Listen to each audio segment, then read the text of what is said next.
विवाह के पश्चात की यात्रा यानी शादी विवाह के बाद की यात्रा, शादी विवाह के बाद की बातें क्या है, कैसी होनी चाहिए, क्या करना चाहिए हमने शादी विवाह के बाद भी, किस प्रकार से अपने बच्चों का संस्कार हमने पूरा करना चाहिए, कैसे हमने जिम्मेदारियां निभानी चाहिए, ये बातें गुरुदेव लिख रहे हैं। विवाह के पश्चात की यात्रा। विवाह के पश्चात पति पत्नी का कर्तव्य बन जाता है कि एक दूसरे पर अपना विश्वास कायम रखें। शादी के बाद पति और पत्नी का यह कर्तव्य बन जाता है कि शादी से पहले नादानी में या अज्ञानतावश या कुसंगति में पड़कर आप लोगों ने जो भी कुकर्म कर लिए, लेकिन शादी के बाद आपने एक दूसरे के साथ विश्वास में रहना पड़ेगा, अन्यथा आपका वो वैवाहिक जीवन, वो परिवार नरक बन जाएगा। नरक। आपने पहले जाने अनजाने में जो कुछ किया सो किया, लेकिन शादी होने के बाद आपने एक दूसरे के साथ में विश्वासघात नहीं करना है। स्त्री ने किसी भी गैर पुरुष के साथ में शारीरिक संबंध नहीं बनाने हैं, गैर पुरुष के साथ में हंसी मजाक नहीं करनी है, और इसी प्रकार पुरुष ने अपनी पत्नी के अतिरिक्त किसी अन्य में पत्नी वाले भाव से अपनी नजर नहीं दौड़ानी है। विवाह के पश्चात पति पत्नी का कर्तव्य बन जाता है कि एक दूसरे पर अपना विश्वास कायम रखें। भावार्थ है कि दोनों जति सती की मर्यादा का निर्वाह करें। जति पुरुष वो होता है जो अपनी पत्नी के अलावा किसी और में पत्नी वाले भाव से ना देखे, और सती वो स्त्री होती है जो शादी के बाद अपने पति के अलावा पति वाला भाव किसी भी गैर पुरुष में ना रखे, उसको कहते हैं जति और सती। भावार्थ है कि दोनों जति सती की मर्यादा का निर्वाह करें। पति को अटल विश्वास हो कि मेरी पत्नी अन्य पुरुष को कभी समर्पित नहीं हो सकती, यानी वो बहन, वो बेटी जिसकी शादी हो चुकी है, वो चाहे पीहर में रहे चाहे ससुराल में रहे, उसके आचार विचार और व्यवहार से उसके पति को इतना विश्वास हो जाना चाहिए कि मेरी पत्नी पतिव्रता है, और ये चाहे जहां रहे ये कभी भी अपने धर्म कर्म से नीचे नहीं गिरेगी। तो वो पति यदि धन कमाने के लिए विदेश जा रहा है या दूर कहीं कोई नौकरी कर रहा है तो उसको चिंता नहीं रहेगी, और वो अपना काम धंधा भी आसानी से करेगा और परिवार की तरफ से भी चिंता मुक्त रहेगा। पति को अटल विश्वास हो कि मेरी पत्नी अन्य पुरुष को कभी समर्पित नहीं हो सकती, चाहे वह कितना ही सुंदर तथा धनी हो। इसी प्रकार पत्नी को अटल विश्वास हो कि मेरा पति अन्य औरत से प्रभावित होकर मिलन नहीं कर सकता, चाहे स्वर्ग से कोई अप्सरा भी आ जाए। इसी प्रकार जो भाई हैं उन्होंने भी अपने आचरण से अपनी पत्नी का विश्वास जीतना है कि मैं कभी भी आपके अतिरिक्त शौपन में भी गैर स्त्री की तरफ समर्पित नहीं हो सकता। तब वो परिवार स्वर्ग समान होता है। कथा, अब गुरुदेव एक कथा के माध्यम से समझा रहे हैं कि पतिव्रता स्त्री क्या होती है और जति पुरुष क्या होता है। एक फौजी जवान था, उसकी पत्नी सती यानी पतिव्रता थी। ये बात उसने अपने साथियों को फौज में बता दी। ये बात राजा के मंत्री शेर खान जो कि मुसलमान था उसके पास पहुंची, तो उसने राजा को बताई और इस झूठ सच की जांच करने की प्रार्थना की। राजा ने सभा लगाई तथा उस फौजी चाप सिंह चौहान को बुलाया। सभा में राजा ने पूछा कि आप कह रहे हो कि आपकी पत्नी पतिव्रता है, वह अन्य पुरुष से किसी लालच में मिलन नहीं कर सकती। फौजी चाप सिंह ने कहा कि यह 100% सत्य है, यानी फौजी चाप सिंह चौहान को अपनी पत्नी पर फुल टू फुल विश्वास था कि अगर ऊपर के लोगों से कोई देवता भी आ जाए, चाहे कोई सोने का बन के भी क्यों ना आ जाए, चाहे हमारे घर को हीरे मोती लाल से क्यों ना भर दे, लेकिन मेरी पत्नी मेरे अलावा पति वाला कर्म किसी से नहीं कर सकती, वो किसी से भी प्रभावित नहीं हो सकती। उसको इतना विश्वास था अपनी स्त्री पर।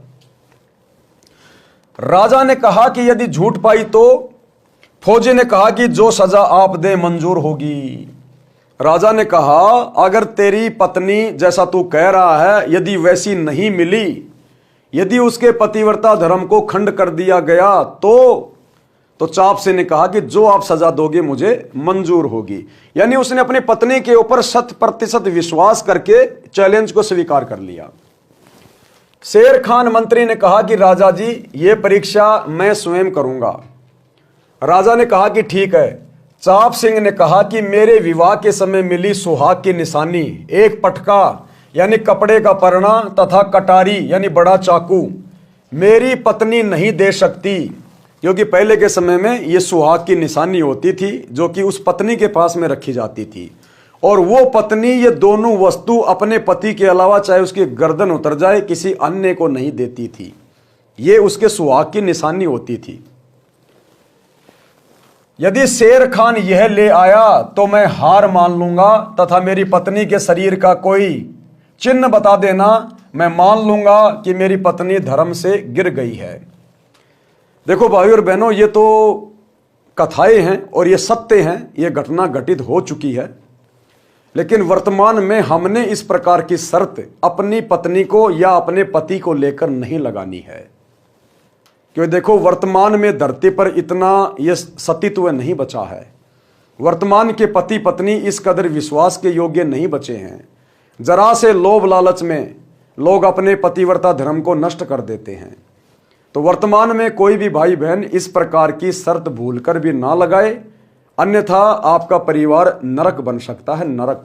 जैसा भी है, आप अपने धर्म कर्म पर रहकर अपनी पत्नी के विश्वास को जीत कर रखें, और माता बहनें भी पूरी कोशिश करें कि वे भी अपने पति के विश्वास को अपने पतिव्रता धर्म पर रहकर जीत के रखें, ताकि परिवार खुशहाल रहे। मैं मान लूंगा कि मेरी पत्नी धर्म से गिर गई है। शेर खान ने चाप सिंह के नगर में जाकर एक मुखबिर स्त्री से कहा कि एक चाप सिंह फौजी की पत्नी रहती है, उसके साथ मेरा मिलन करा दे, यानी उसके साथ मेरे शारीरिक संबंध बनवा दे, जैसे तैसे उसको बहला फुसला के उसको तू खुश करके, चाहे वो कितना धन ले ले, कुछ भी वो शर्त रखे, तेरे को बहुत धन दूंगा। उस स्त्री ने कहा कि यह किसी कीमत पर संभव नहीं है। अब वो औरत जो थी, जो मुखबिर थी, जिसको दूती कहते थे, उसने कहा कि यह संभव नहीं हो सकता, वो तो बहुत सती स्त्री है, वो तो पतिव्रता स्त्री है, मरना पसंद करेगी, पर पुरुष से मिलन उसको स्वीकार्य नहीं है। उस स्त्री ने कहा कि यह किसी कीमत पर संभव नहीं है। फिर शेर खान ने कहा कि किसी तरह उसके घर से विवाह में मिलने वाली सुहाग की निशानी, पटका तथा कटारी ला दे, चाहे चुरा कर ला दे, तथा चाप सिंह की पत्नी सोमवती के गुप्तांग के पास या जांग सांथड़ पर यदि कोई निशान हो तो वो पता कर दे। वह स्त्री मेहमान बनकर चाप सिंह की नकली बुआ बनकर सोमवती के घर गई। अब वो दूती उस चाप सिंह की बुआ का नाटक करके, क्योंकि नई नई शादी हुई थी, उस सोमवती को मालूम नहीं था कि इसकी बुआ कौन है, कहाँ रहती है। तो वो जो दूती थी, जिनको सारी जानकारी होती थी रिश्तेदारियों की, अब चाप सिंह तो बेचारा अपनी नौकरी कर रहा था, और वो दूती उस शेर खान मंत्री के कहने से चोरी करने के लिए और उन निशान बताने के लिए सोमवती के घर पे चली गई। सोमवती उस समय अकेली थी और कहा कि मैं तेरी बुआ हूँ, फला फला गांव से आई हूँ, तुमने तो मुझे शादी में भी नहीं बुलाया। अब उस बेचारी ने सोचा भैया बुआ होगी तभी आई होगी। वह स्त्री मेहमान बनकर चाप सिंह की नकली बुआ बनकर सोमवती के घर गई। सोमवती के विवाह के समय तथा पश्चात चाप सिंह की बुआ आई नहीं थी। बीमार होने के कारण विवाह में भी नहीं आ सकी थी। कई दिन रुकी। सोमवती को स्नान करते देखा तो निकट जाकर उसके सुंदर शरीर की प्रशंसा करने के बहाने अंग अंग देखा। सोमवती के गुप्तांग के पास बड़ा तिल था। ये सब निशानी देखकर मुखबिर पटका तथा कटारी चुराकर ले गई और शेर खान मंत्री ने राजा को बताया कि मैं उसके साथ मिलन करके आया हूं। अब वो मंत्री बड़ा निकम्मा था।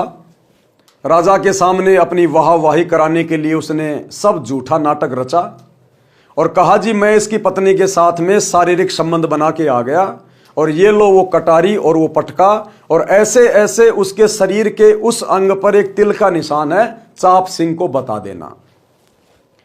उसकी जांग में काला तिल है। यह सुहाग की वस्तु पतिव्रता किसी को नहीं देती। मेरे प्रेम में तथा धन के लालच में मेरे को दी है। उस मंत्री ने राजा से कह दिया कि उसको मेरे से प्रेम हो गया और उसने मेरे प्रेम में वशीभूत होकर मेरे साथ में शारीरिक संबंध भी बनाए और मैंने उसको बहुत सारा धन दिया, इसलिए लालच में आकर उसने मेरे को सुहाग की निशानी भी दे दी। ये रही। राजा ने सभा लगाई, चाप सिंह को बुलाया, कहा कि यह पटका तथा कटारी किसकी है। चाप सिंह ने ध्यान से देखा तथा स्वीकारा कि ये मेरी है।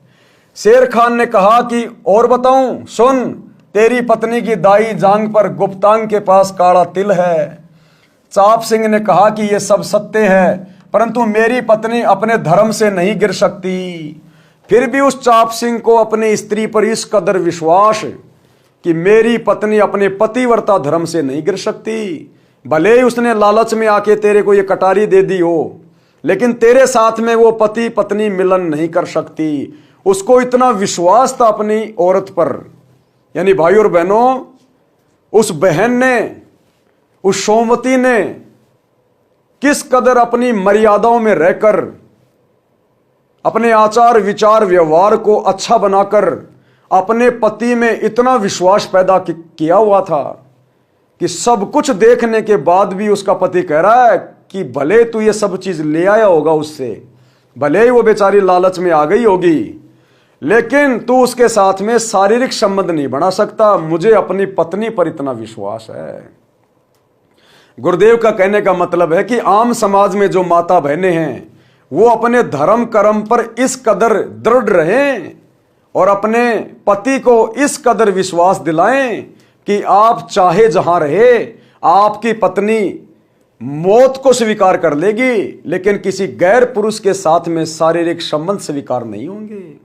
इतना विश्वास माता बहनों ने, नव विवाहितों ने एक दूसरे को दिलाना चाहिए अपने धर्म कर्म पर रहते हुए। चाप सिंह ने कहा कि यह सब सत्य है, परंतु मेरी पत्नी अपने धर्म से नहीं गिर सकती। राजा ने कहा कि तू अब भी वही रट लगा रहा है, तू झूठा है। तेरे को आज से 1 महीने बाद फांसी दे दी जाएगी। तेरी जो अंतिम इच्छा हो वह बता। चाप सिंह ने कहा कि मैं अपनी पत्नी से मिलना चाहता हूं। राजा ने आज्ञा दे दी। चाप सिंह अपनी पत्नी के पास आया, उसको बेवफाई के कारण ऊंच नीच कहा और बताया कि मेरे को उस दिन तेरे कारण फांसी लगेगी। सोमवती ने बताया कि आपकी भुआ का नाम लेकर एक स्त्री आई थी, उसने मेरे अंग का चिन्ह देखा तथा पटका और कटारी चुरा ले गई। चाप सिंह ने बताया कि मंत्री शेर खान आया था, उसने यह सब षड्यंत्र रचा है। चाप सिंह वापस लौट गया। फांसी वाले दिन से 1 सप्ताह पहले सोमवती राजा की नगरी में एक नाचने वाली बनकर गई और राजा को नाच दिखाने के लिए कहा। अब उस बहन ने अपने पतिव्रता धर्म को सत्य साबित करना था सबके सामने, क्योंकि जो माता बहनें अपने पतिव्रता धर्म पर इस कदर दृढ़ रहती हैं तो भगवान भी उनका साथ देता है। फिर पतिव्रता स्त्री का, पतिव्रता पुरुष का, फिर परमात्मा साथ देता है। तो परमात्मा ने उसको प्रेरणा करी और उसने कहा कि ठीक है, आप जाइए, मैं अपने भगवान से विनती करूंगी, प्रार्थना करूंगी। क्योंकि जो भाई बहन अपने सत पे रहते हैं, अपने नियम पे, अपने धर्म पे रहते हैं, उनके लिए गुरुदेव कहते हैं कि सत ना छोड़े सूरमा, सत छोड़े पत जाए, और भाई सत के बांधे लक्ष्मी फिर मिलेगी आए। तो उसने कहा कि आप जाइए, आप अपनी नौकरी पे जाइए। और सोमवती ने क्या किया? सोमवती राजा की नगरी में एक नाचने वाली बनकर गई और राजा को नाच दिखाने के लिए कहा। राजा ने आज्ञा दे दी, क्योंकि राजा लोग तो शौकीन होते थे नाचने गाने के। पूरे सभासद उपस्थित थे, यानी दरबार लगा हुआ था, सारे मंत्री थे, वहां पर शेर खान भी था। मंत्री शेर खान भी उपस्थित था। नर्तकी के नृत्य से, यानी उस सोमवती के नाचने से राजा अति प्रसन्न हुआ तथा नर्तकी से कहा कि मांगो, क्या मांगती हो, मैं अति प्रसन्न हूं। नर्तकी ने कहा कि वचनबद्ध हो जाओ। अब सोमवती ने कहा कि राजा जी वचनबद्ध हो जाओ, तब मांगूंगी। राजा ने कहा कि राज्य के अलावा कुछ भी मांग, मैं वचनबद्ध हूं। नर्तकी ने कहा कि आपकी सभा में मेरा चोर है। अब सोमवती ने क्या कहा कि महाराज, आपके दरबार में एक मेरा चोर बैठा है, चोर, और उसने मेरे से पैसे उधार लिए थे, अभी तक नहीं दिए, उसको फांसी की सजा दे दो। मेरे घर से चोरी करके लाया है। नर्तकी ने कहा कि आपकी सभा में मेरा चोर है और मेरे घर से चोरी करके लाया है। शेर खान मंत्री नाम है, उसको फांसी की सजा दी जाए। अब शेर खान तो सफेद हो गया। शेर खान ने कहा, अरे मैं तो कभी इसको जानता भी नहीं, इसको देखा भी नहीं, इसको पहचानता भी नहीं, मैं तो पहली बार देखा इसको, और ना मैंने कभी किसी के घर से कोई चोरी करी।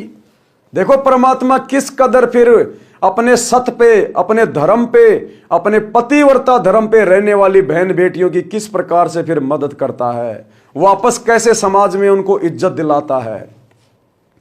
तो सोमवती ने क्या कहा, नर्तकी ने कहा कि आपकी सभा में मेरा चोर है, मेरे घर से चोरी करके लाया है, शेर खान मंत्री नाम है, उसको फांसी की सजा दी जाए।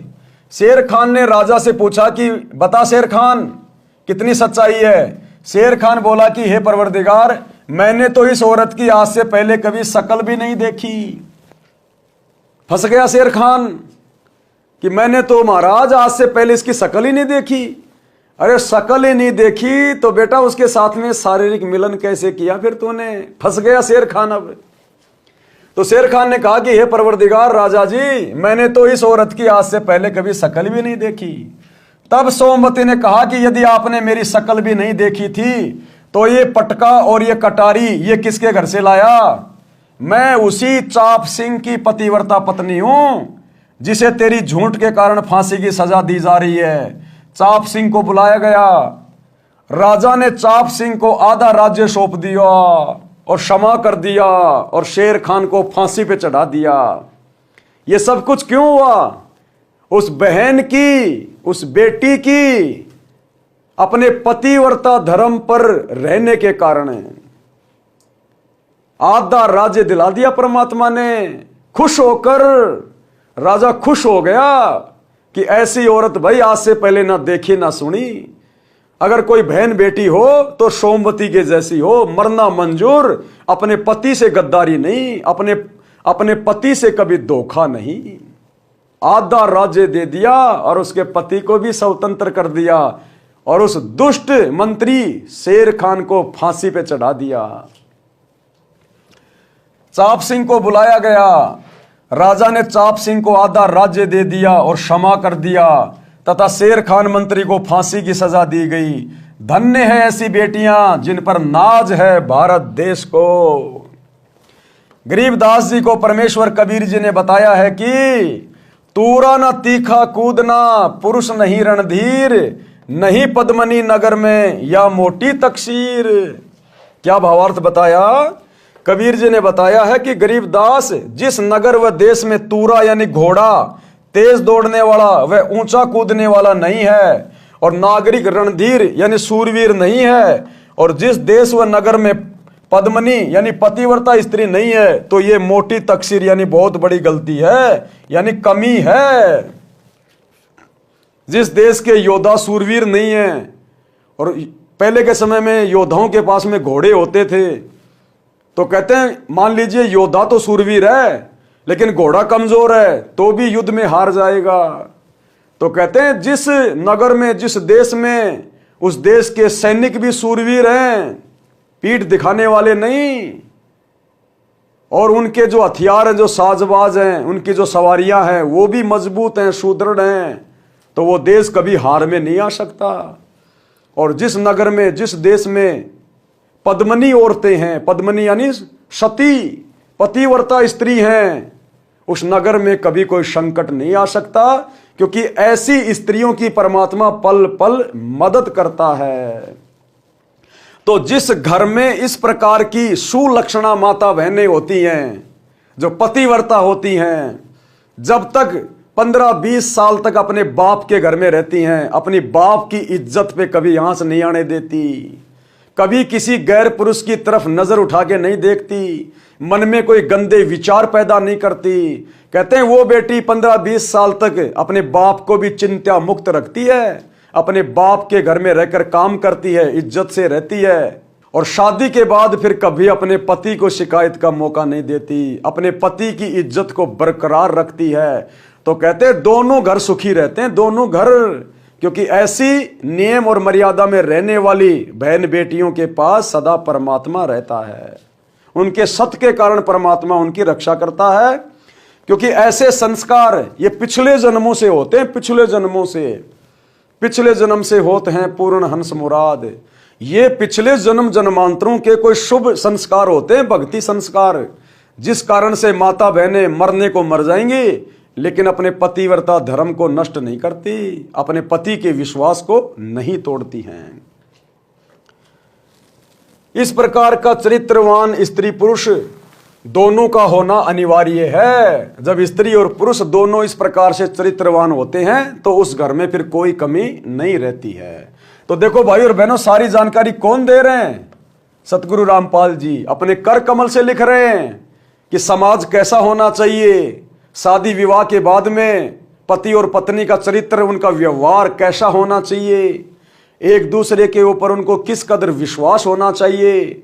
और जब पति और पत्नी चरित्रवान होंगे, अपने अपने धर्म पर रहेंगे, तो संतान में भी वही संस्कार आएंगे, समाज में भी इज्जत और घर में भी किसी प्रकार का कोई दुख नहीं, कोई कष्ट नहीं। तो ये सारी जानकारी कौन दे रहे हैं? सतगुरु रामपाल जी, पूर्ण सतगुरु। क्या आपने इस प्रकार की बातें आज तक किसी आचार्य, शंकराचार्य, मंडलेश्वर के मुख से सुनी है? उन ज्ञानहीन प्राणियों की खुद की नजर गंदी रहती है। तो भाई और बहनों, मौका है, इस परमेश्वर के ज्ञान में बल है, बल, सतीत्व है, वचन शक्ति है। इनके सत्संग सुनने मात्र से आपके घर में अगर कोई संकट है, छोटे मोटे हारी बीमारी है, अगर आपके घर में इनके सत्संग चल रहे हैं, टीवी में या टेप रिकॉर्डर में या मोबाइल में, आपके घर से उन संकटों का धीरे धीरे खात्मा होना शुरू हो जाएगा। क्योंकि ये सामान्य आवाज में नहीं है। जब आप सतगुरु के मुख कमल से सत्संग सुनेंगे यूट्यूब पे जाके अपने मोबाइल में, ये पूर्ण संत है, इनके वचन में शक्ति है। आपके संकटों का मर्दन यानी विनाश होना शुरू हो जाएगा। और जिस दिन आप इनसे नाम उपदेश ले लोगे, उस दिन तो संकटों का नामो निशान खत्म कर देगा ये परमात्मा। तो सतगुरु के जितना जल्दी हो सके सत्संग सुनकर जुड़ने का प्रयास करें।